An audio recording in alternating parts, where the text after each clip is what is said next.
Patrick, bonjour. Nous sommes Bonjour. Aujourd'hui donc dans ton showroom, ton atelier, situé sur Opestet, sur la zone industrielle d'Opestet. Je voulais savoir un petit peu quelles sont les spécialités de ton entreprise. Les spécialités, c'est d'abord une marbrerie qui a su, je pense, évoluer, puisqu'on ne se contente plus de vendre du marbre, du granit, de la pierre naturelle, de l'ardoise, de l'onyx ou autre, et de le transformer. On fait aussi tout ce qui est ameublement, je pense à tout ce qui est salle de bain, cuisine. Je me suis rendu compte il y a déjà beaucoup d'années que lorsque je faisais des beaux plans de travail en marbre, les clients avaient du mal à trouver une belle robinetterie digne de ce nom, d'où l'intérêt d'apporter ce nouveau service qui est tout à fait complémentaire, bien sûr toujours ciblé dans le haut de gamme, à savoir des marques de qualité que l'on a sélectionnées pour eux. D'ailleurs, je me déplace chaque année dans les salons professionnels afin d'être au courant des dernières nouveautés, des dernières tendances, des dernières évolutions en termes de design, de technologie, parce que je suis assez intéressé à toutes ces choses-là. Et c'était toujours dans un but d'aller plus loin, d'avoir un service plus intéressant à amener à ma clientèle. Voilà. Donc ça a commencé comme ça, et je me suis rendu compte que le meuble allait bien avec le plan de travail, donc on a fait là aussi des meubles de qualité.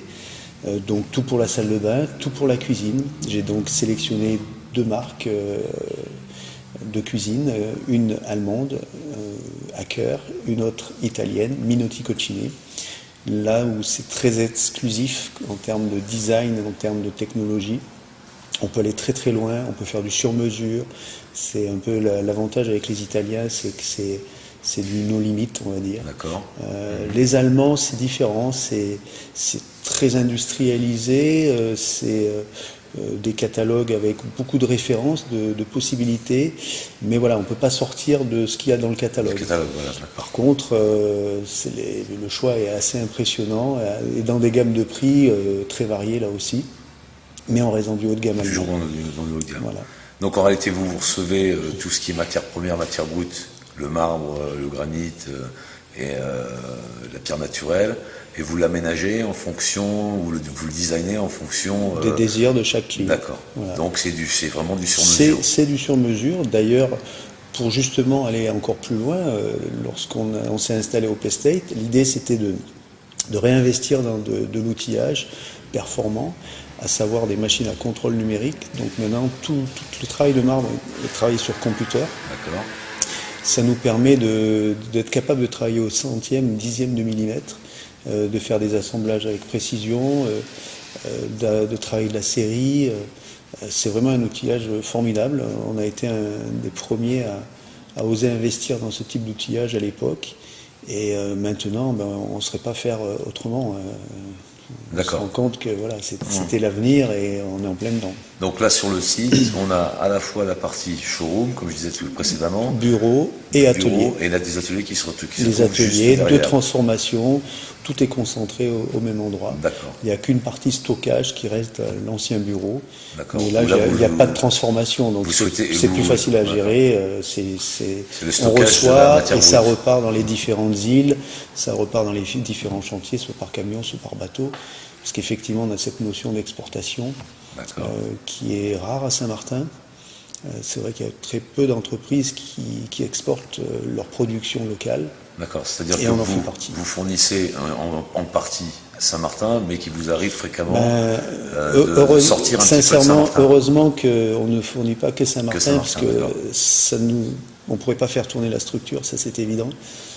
Saint-Martin est trop petit, avec les dernières années qui sont plus difficiles en termes de construction. Il faut reconnaître qu'en ce moment, c'est un peu décevant. Les marchés qui s'ouvrent sur Saint-Martin sont très très restreints.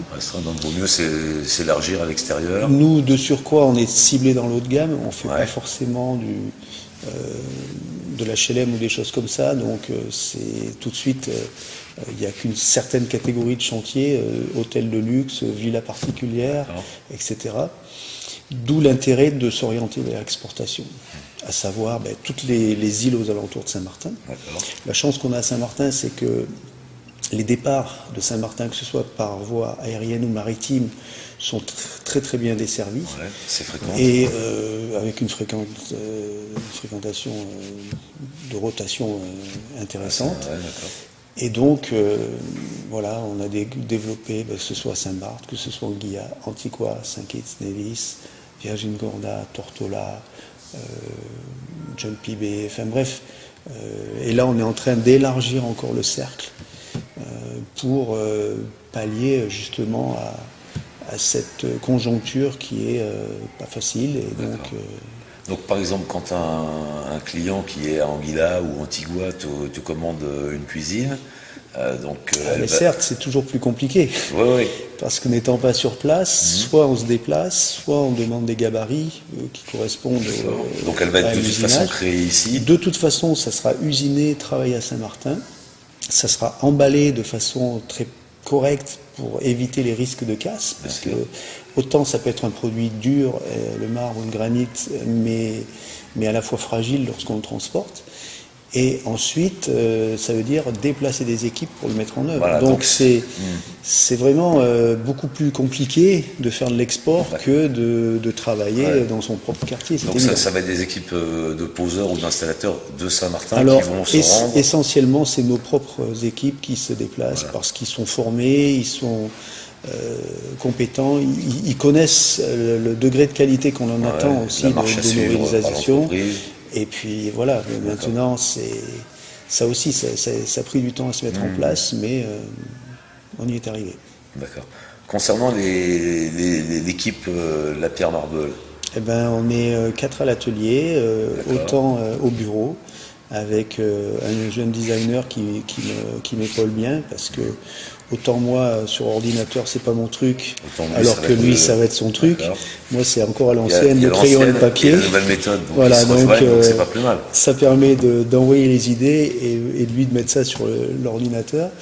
Et par contre, j'ai aussi Maryse qui est mon export manager, qui est important dans l'entreprise, parce que c'est justement elle qui se déplace, qui va négocier les contrats, qui parle bien mieux anglais que moi. Donc là aussi, c'est l'autre particularité de nos îles, surtout lorsqu'on fait de l'export, maîtriser l'anglais. Surtout l'anglais.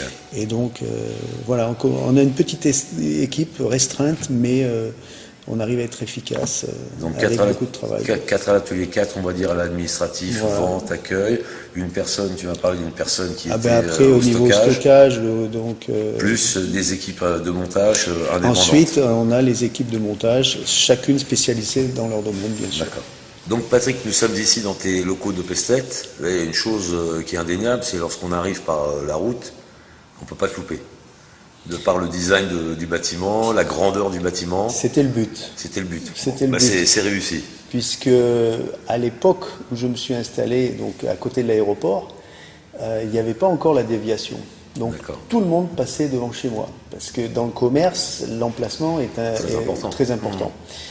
Et avec cette déviation, on s'est retrouvé dans une petite route secondaire, donc c'était plus gênant. Donc lorsque la zone d'Opestet a été lancée par la famille Petit, ça a permis d'abord à Saint-Martin de pouvoir avoir une vraie zone industrielle, parce que ce qu'il y avait en place était tellement petit qu'on avait presque du mal à pouvoir entrer les conteneurs ou aller se garer pour faire ses achats. Là, c'est vraiment une zone qui a permis à tout un tas d'entreprises de pouvoir travailler dans de meilleures conditions, et ça a vraiment eu un impact très positif sur l'essor économique de Saint-Martin, je pense. Donc ça, on peut remercier cette famille qui a eu cette idée, cette vision pour Saint-Martin, parce qu'on se rend compte que maintenant c'est incontournable. Et connaissant bien François, en l'occurrence, il m'a laissé ces emplacements de terrain, parce que je pense qu'il savait aussi que j'avais dans l'idée de faire quelque chose d'assez sympathique au niveau du bâtiment. L'idée, c'est pas parce qu'on a une usine qu'on est obligé de faire un cube tout simple et basique. Et surtout avec le type de travail et de clientèle que je représente, pour moi c'était primordial d'avoir une façade qui qui reflète non seulement l'image et le potentiel de l'entreprise. D'accord. Et je pense qu'on a réussi à faire quelque chose de différent, d'intéressant. Et de ce côté-là, je suis assez content. En regardant, en voyant l'extérieur, en observant l'extérieur, on voit un petit peu. On a envie de venir découvrir ce qu'il y a dedans, mais ça met le ton, on va dire, quelque part. Voilà. Ça, c'est pour moi, c'était primordial. J'ai tellement souffert des installations que j'avais avant, où on a commencé avec rien, effectivement. Donc, il a fallu améliorer chaque année, pousser un peu à droite, à gauche. C'est jour après jour même pratiquement. Oui, c'était pas très cohérent tout ça, mais ça nous a permis de progresser petit à petit. Et donc le fait de réinvestir réellement, il fallait vraiment que ce soit d'entrée tout de suite au top. Voilà. Ça, donc là, ça fait à peu près 4 ans que voilà, vous êtes installé ici. Ça fait déjà 4 ans, ça passe vite. Et au niveau des retombées commerciales, vous sentez... c'est un gros plus. C'est sûr que d'abord, on a un outil de travail qui est formidable. Non seulement pour nos clients, mais pour le personnel, parce que on a amélioré l'usine avec des systèmes de levage, etc., pour que ce soit plus facile pour le personnel. Les bureaux, on est plus à l'aise. Et puis, bien sûr, le showroom fait que nos clients se projettent vraiment à travers ce qu'on a mis en place. Et puis le fait de se déplacer ici leur permet aussi de trouver des idées peut-être qu'ils n'avaient pas eu avant de venir. Tout à fait. C'est parce que entre choisir un bout de marbre sur une revue ou même un petit bout d'échantillon, là on a mis en situation des espaces complets. Et ça donne une idée de notre potentiel aussi, non seulement de réalisation, mais de design. Et c'est vrai que depuis ce showroom, j'ai de plus en plus de clients qui me laissent carte blanche pour le design. Et moi, c'est ce qui m'intéresse en réalité, justement, de les accompagner. Ça va même très loin, parce que ça va du sol au mur, en passant par les plafonds, en passant par les stores maintenant qu'on fait sur mesure, l'ameublement intérieur, extérieur, ça va très très loin.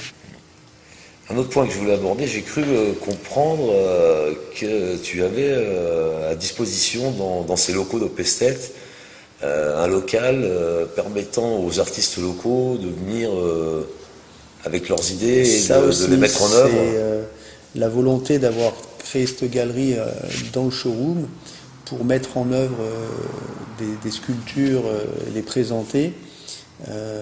La logique voulait que pour les artistes qui n'avaient pas la possibilité de créer, de travailler chez eux, je réserve une partie de l'usine pour eux, avec tous les avantages de l'usine, à savoir d'abord l'électricité, l'air comprimé, les moyens de levage, parce qu'on a des ponts qui vont jusqu'à 12 tonnes. Donc il y a vraiment toute une structure qui va permettre aux artistes de travailler et ensuite de pouvoir être exposés. Parce qu'il ne s'agit pas de faire des œuvres d'art. Si c'est pour qu'elles restent dans un garage, donc ils ont l'idée la nuit pendant leur sommeil. Ça c'est leur truc. Ils viennent fabriquer ici, créer ici et exposer en même temps. Donc c'est un sacré coup de pouce.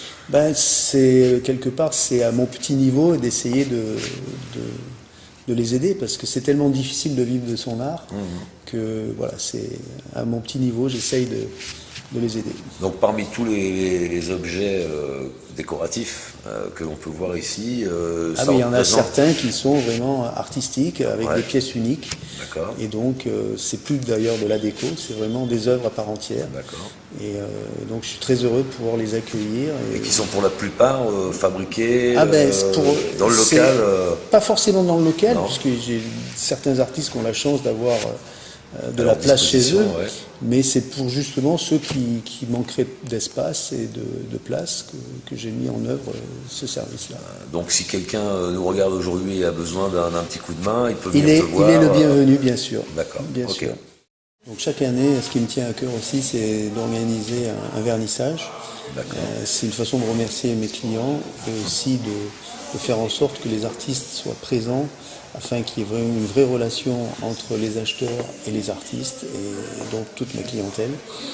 Et cette année, la particularité, c'était d'apporter une petite nouveauté avec des danseurs. Et le spectacle, je pense, a été apprécié parce qu'on a mélangé des peintres au milieu des artistes qui se mouvaient dans des danses contemporaines. Et c'était assez intéressant entre les jeux de lumière, entre ces peintres qui peignaient les toiles, les danseurs qui évoluaient sur les toiles. Donc ça avait vraiment une dimension très très prenante. Et moi personnellement, ça m'a vraiment plu. J'espère que ça a plu aussi à mes invités. En fin de compte, c'est une manière de lier l'utile à l'agréable, faire venir une partie de ta clientèle qui était disponible. Chaque fois, c'est des soirées très conviviales, très sympathiques. Et donc, bien sûr, c'est avec grand plaisir que chaque année, je les renouvelle. D'accord. Bah écoute, j'espère qu'on viendra pour la prochaine. Vous serez les bienvenus, bien entendu. Avec plaisir. Merci à vous. Donc Patrick, nous sommes aujourd'hui, tu es aujourd'hui depuis maintenant 4 ans dans ces locaux, ces magnifiques locaux de Pestet. Quelques années avant, mais justement, ça fait combien de temps que tu es à Saint-Martin ? Ça fait pas seulement 4 ans, ça fait, je compte plus maintenant, mais je pense que ça fait plus de 28 ans que je suis à Saint-Martin. D'accord. Et c'est vrai que je suis arrivé avec mon épouse et mes 2 enfants à une époque où Saint-Martin était encore bien différent de ce qu'on peut avoir maintenant. On manquait de beaucoup de choses, voire essentielles. Je m'étais rendu compte lors d'une visite à Saint-Martin qu'il y avait un manque de professionnels dans le secteur du bâtiment. Et étant poseur moi-même, et à l'époque artisan en métropole, puisqu'à 18 ans je suis allé chercher ma carte d'artisan, et à 23 ans je suis arrivé à Saint-Martin avec plein d'idées, plein de bonne volonté et d'envie de travailler. D'accord, donc c'est-à-dire que tu as commencé donc en métropole, je crois que c'était dans la Drôme. C'est ça.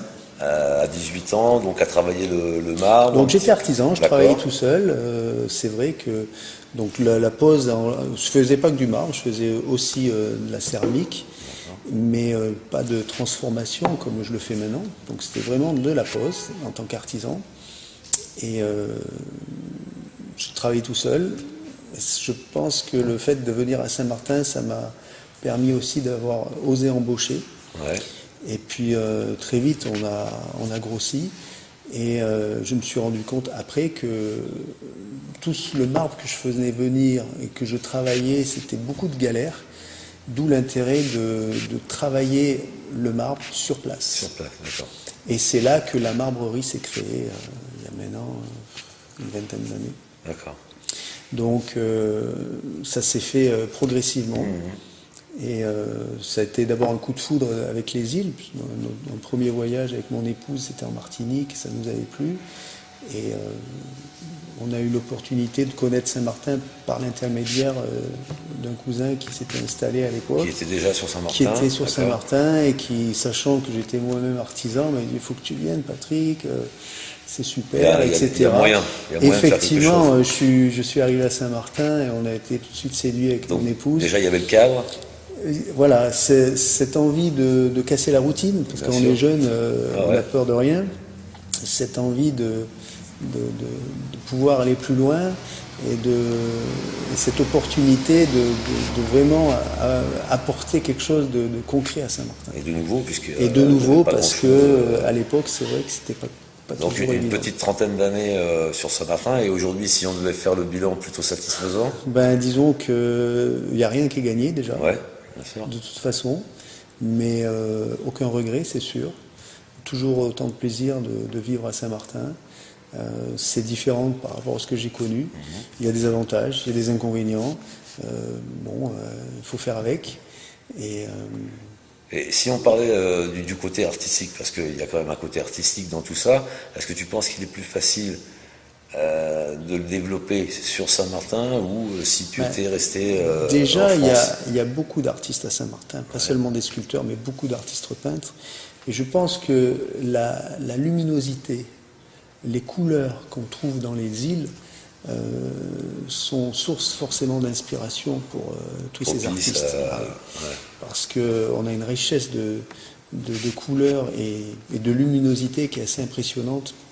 Et je pense que ça aide beaucoup à stimuler nos artistes. Bien sûr, ouais. Donc ce qui a permis que quelque part, à la fois tout en restant dans ta partie principale qui est le travail de la pierre, du marbre. Moi-même, je m'éclate à ma façon dans le domaine du design et de la déco. Je me suis même mis à la sculpture, parce qu'après tout, je me suis dit, pourquoi pas moi, puisque j'ai les marbres, j'ai les machines, j'ai tout ça, donc je me suis mis à la sculpture. C'est pas les idées qui manquent, c'est surtout c'est le temps qui manque. C'est le temps qui manque. Et voilà, donc il y a quand même une boîte à faire tourner, ça c'est d'abord la priorité, parce que beaucoup de gens comptent sur moi, et donc... mais tout en gardant ce côté artistique, j'ai la chance de pouvoir le développer au quotidien dans mon activité. Donc, même si c'est pas de l'art pur, ça reste quand même important pour moi, intéressant, c'est vrai. Parce que là, si on fait un petit peu le tour ne serait-ce que sur l'île de Saint-Martin, Sainte-Martine, vous êtes combien à travailler de cette manière-là? En tant que marbrier, on est 3. Après, des gens qui vendent du marbre, ça il y en a plein. C'est uniquement du commerce. Mais c'est plus commercial. Il n'y a pas de création, il n'y a pas de... On ne va pas aussi loin que ce qu'on est capable de le faire nous. Maintenant, équipés comme nous on l'est, dans l'ensemble de la Caraïbe, il y en a très... je ne pense pas qu'il y en ait beaucoup, en tout cas pas à ma connaissance. Pas. Bon, si jamais il y en a qui savent se connaître. C'est pour ça d'ailleurs qu'on peut s'exporter aussi, parce qu'il y a beaucoup d'îles de la Caraïbe qui n'ont pas la chance d'avoir ne serait-ce qu'une marbrerie sur leur île. Donc c'est d'autant plus intéressant pour eux de savoir qu'il y a quand même quelqu'un à proximité capable de se déplacer et d'apporter ce service. Sinon après c'est l'Italie, c'est les États-Unis, donc c'est forcément plus loin, etc. Et souvent plus coûteux, bien sûr. Patrick, merci de nous avoir reçus dans tes magnifiques locaux de Pestet. Merci à vous. Après avoir visionné cette vidéo, si vous voulez en savoir davantage sur Lapierre's Marble, il vous suffit simplement de cliquer sur celle-ci. Quant à moi, je vous retrouverai sur caraibemagazine.com pour la prochaine émission chez le commerçant. À bientôt.